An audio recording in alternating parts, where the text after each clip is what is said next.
Welcome back to Twisted Goddess Tarot. I hope you are here for my first unboxing tonight. These are supposed to be the last cards that I'm going to purchase this year. Back when I got the Halloween Oracle, no. Back when I got the manga, the Mystical Manga Tarot, that was supposed to be my last purchase, and I kept going, so I gotta stop. But y'all know I'm looking for decks that represent black people. No matter what country they're from, as long as they are black people, because I'm a black person, if y'all didn't notice. And so I like to have decks that are connected to me. The crazy thing is that there's a lot that I'm finding out there, like on Etsy and Kickstarter. My problem that I'm having is the one, they cost so fucking much. I don't know why we have to have our decks cost $75, and I paid $20 for tarot decks. $20 or less. $25 maybe? $60, $70, $75. Okay, and so the two people that I had reached out to actually buy their decks, I was going to go ahead and bite the bullet and get them. I had questions about some things, sent them emails based off of their website, and they have not responded back to me. Why we got to be like that? Anyhow. So, I was watching a channel. I don't even know how I got to the channel. Sometimes I'll put on tarot readings from YouTube, and I'll just let them play. And there was a young lady that was talking about this deck. This is the Afro-Brazilian Tarot. It's a channel for the beneficial forces of an ancient magic, the divinities of Afro-Brazilian Santeria, tied with the immortal archetypes of tarot. The artwork is Giuseppe Palumbo, and the deck is by Alice Santana. Did I mention who was this one by? The Madame Medora was the last video, was Christine Philippoc. Okay, so, but when I saw on her channel, and I hate that I cannot remember what channel I was on because I wasn't watching it. Again, I hate boxes like these, but I do still like the artwork, the imagery that's on the box. Little white book, like we always have. Most likely meanings, spreads. This gives us, it's in Spanish, or if it's Brazilian, it's Portuguese, right? So it's Portuguese. It's in Portuguese and English. Portuguese and English. Talks about the Yoruba. They're African people of Nigeria that have constantly imbue artistic works. So to give us a little Afro-Brazilian history about the Yoruba religion. It's in English, Italian, Spanish, French, Dutch, and Portuguese. This book is on all the languages. The knights, knaves, queens, and kings. They haven't broke down on what those different languages mean. So interesting. I love that it's giving us a little history. I do love that. Okay, so here's my deck, the Afro-Brazilian Tarot.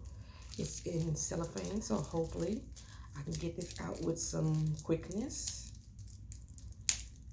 When I saw them on her channel, maybe my history, I go through my history on YouTube, and I can find what channel I saw this on. I think I subscribed. You know what I'm saying? If y'all got channels and y'all would like me to subscribe to your channel, let me know in the comment section. This is a Lois Scotterbo deck. Have tools for spiritual journey with Tarosophy. That's Tarot Associations Worldwide. So we have a little thank you card from Lois Scotterbo. That looks like the Fool right there. Okay, so this is the back of the deck. This looks like regular playing card size as well. It's no borders, it's borderless. They don't have any names on the cards. So if you are not familiar with all 78 cards of a tarot deck, this may be difficult for you to understand. like myself. I don't know stuff by heart. I don't read the guidebooks or textbooks. I go almost completely off of intuition. If I use a guidebook, it's because I'm stumped on what the heck that they could possibly, like I'm not getting anything from it. But I'm learning like how the numbers match. So I do know that 0 is the fool. So forgive me if I don't continue on with what they're supposed to be. It looks like we have a shaman or medicine man here. The magician.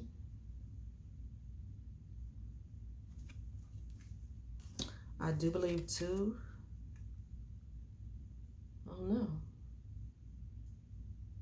Emperor, Empress, High Priestess. Y'all let me know. This is the card 3. I believe she's the Emperor. I think the other one's the High Priestess. I don't know. 5. I'm just gonna say the numbers. 4. 5.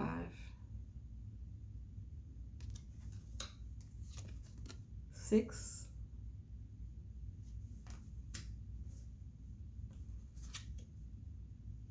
6 was lovers.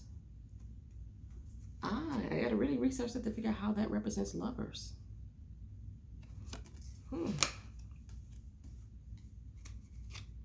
Maybe the artwork got on the wrong card. 7. That looked like lovers to me. 8. A lot of these images, the faces are covered. Their heads are down. Wonder what the significance of that is about to. 9.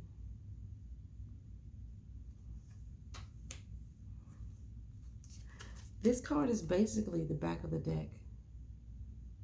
10. See that there? That's the back. And that's the front. I see that it does rotate from male to feminine, male to female.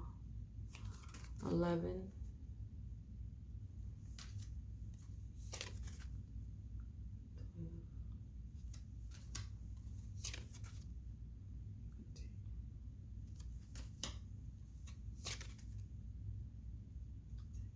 12. And I'll probably use these specifically for artwork. I don't know. I'm gonna try to work with them and see exactly what I'm feeling from them. Cause like for this light here, 17, I'm seeing vanity. But I know vanity is not a tarot card.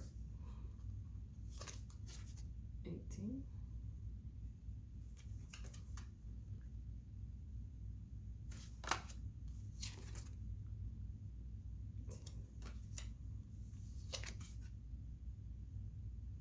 Like, I have no clue which one of these was the devil or the tower. Because the tower and the devil must be represented by people. Because there's a lot of personas here. But I like the artwork. And I love the fact that Black people are being represented on it. I don't know a lot about Santeria or Afro-Brazilian culture. But I still love this deck. So we're going to go to, I believe this is going to be the cups. Ace, 2 of cups, 3 of cups,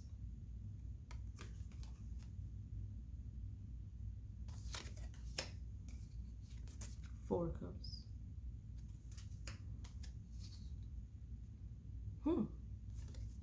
5 of cups. Interesting.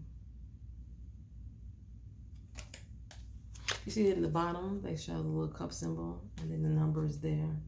So again, no words. 7 of cups. 8 of cups. She looks scared to come into that room. You see her in the back? Yeah, she looks scared to come in. 8 of cups. Usually 8 of the cups, somebody is walking away from the cups. This person seems to be coming into the room. And they're scared to come in. This is going to be interesting. Nine of Cups. It's a lot of different interpretations here. But I love it though so far. Ten of Cups is usually family. I don't see, it's just one singular person here. Interesting. All right, that would be our page. I wonder why the rainbow is there. It's our knight. And they have like the little image of the knight in the corner. My queen. She is weathering the storm, baby. She's in the water, filling up her cup.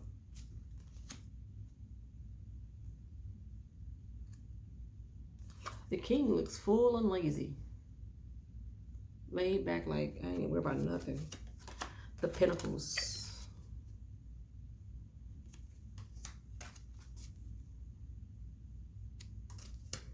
Same man. Now he has 3 plates. 4. Oh, it's like a preacher taking their money at church. 5. Cardinal guarding their treasury. 6. 7. There goes the plate again. They've added a candle. 9. The 10 of the lion is very well represented in this deck. Okay, our page in this one is a woman, it appears to be.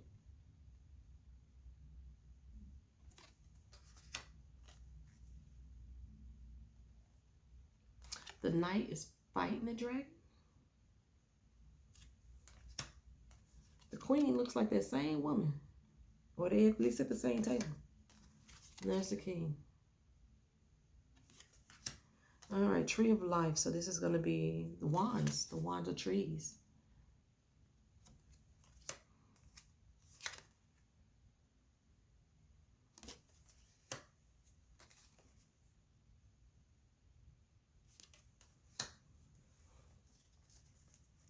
Okay, this is the 4. I'm trying to gather where's the 4th wand located. I only see 3 wands in this picture, but there's supposed to be 4.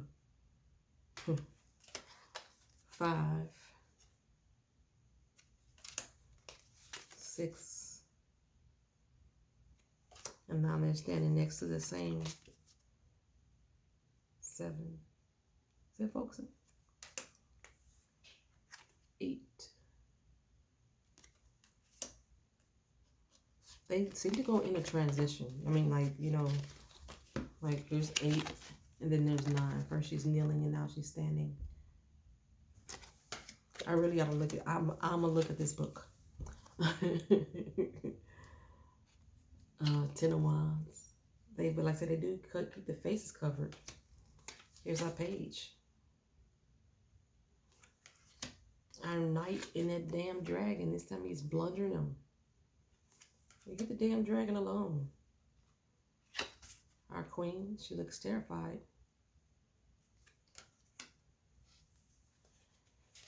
This is your king. I'm gonna have to go watch Black Panther now. All right, let's move on to the knives or the blades or the swords. Last suit here.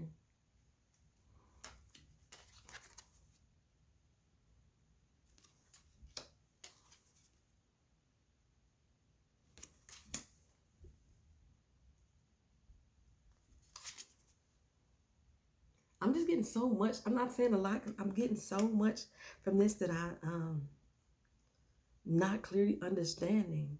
Okay, so like the 6 of Wands. Usually the 6 of Wands is a person with their family going off in the water.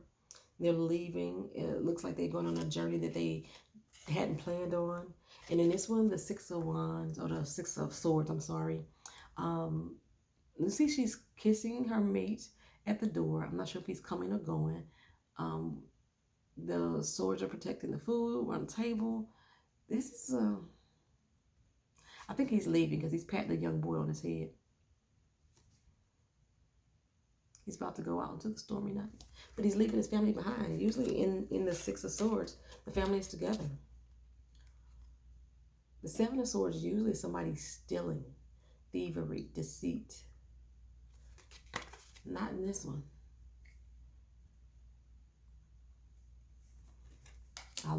I actually love the fact that it is not the traditional Rider Waite meanings. If you didn't know, now you know. One of the reasons why I left church is because I was tired of people trying to tell me how I'm supposed to understand the Bible, or if I had questions that weren't in line with what they were teaching, that I was wrong. So that's one reason why I left church. I haven't lost faith. I still believe that there's a higher power. I don't worship the devil. I'm not a witch. None of that there. But that's why I left the church, the institution of church. And so I felt the same way when I first started doing tarot. I have one of these groups that I'm in that, this is 8. If you don't read the Rider Waite way, or you don't go off of those little keywords that's in the Rider Waite deck, then you don't know what you're doing. A lot of readers that I know use intuition, such as myself. We look at the images and see what we can see. Like this one, in this 10 of Swords, like usually in the 10 of Swords, you see somebody laying on the ground with knives stuck in their back, right? You may even see somebody fleeing away, but you don't see the person in this image here saying that the knives have been stuck in the back, but you see the pain on her face. She is crying. Ooh, I'm trying to hit the camera. She is crying out to her higher power in pain and agony. I think she's lost a loved one. Like there used to be 2 meals set at the table, and now all I'm seeing is she's eating alone. I cannot wait to get to this deck. Like I said, when I do my breakdowns, whatever decks I own, I add them all. Page. So yeah, as I was saying from the tarot, like a lot of people, if you don't use spreads, then you don't know what you're doing. If you don't use the textbook terminology, or you don't use the keywords on the card, then you're wrong. I'm not that person. I don't let people tell me what to think. So that's one reason why I don't use guidebooks, because I don't want to know what you thought about the deck. I understand that you had purpose and meaning when you put it together, but just because you had purpose and meaning doesn't mean that I'm going to see it the same way. So I try to not really use the guidebooks as much, unless, like I say, unless I'm really stumped and I just like, help me out here. You know what I'm saying? Queen. I think this is the King. I don't think we can see any of the Queen's faces, but we always see the King's faces. All right, y'all. That is the Afro-Brazilian tarot deck. The divinities of Afro-Brazilian Santeria. Like I said, I'm going to have to really read up on Afro-Brazilian Santeria for me to understand exactly what just happened in this deck. But there were some strong, powerful images that I was seeing that definitely was not typical Rider Waite, which is making me like love this deck. Plain and simple. Okay, so if you have not already subscribed, I hope you feel free to do so. Like I said, this may be my last unboxings. This is the second video of the evening. So I hope y'all stick around with me. I have one more, and it's going to start right now.